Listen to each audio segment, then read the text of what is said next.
Are you trying to remove a stripped or stuck screw, but don't know how to do it? A screw extractor can be a lifesaver in these situations. These specialized tools are designed to remove screws that are damaged or stuck, and they can save you a lot of frustration and time. In this video, we'll show you how to use a screw extractor. I am Sam, a drilling expert from Drilling Nerd. If you're new here, make sure to hit that subscribe button so you don't miss any of my future video. Step 1. Ensure safety measures. Striking, drilling, and cutting screws are all required when using a screw extractor. Safety glasses should be used to avoid eye harm. Step 2. Align the center punch with broken screw.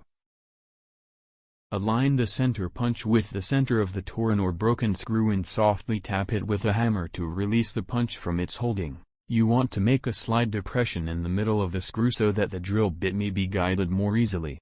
Step 3. Apply a few drops of cutting oil.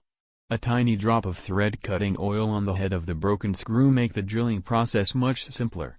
If the stripped screw is corroded or permanently attached to a metal surface, a little drop of piercing oil on the threads will aid in loosening.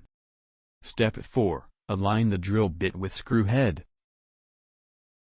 Align the drill bit with the punched point on the screw head to ensure proper alignment.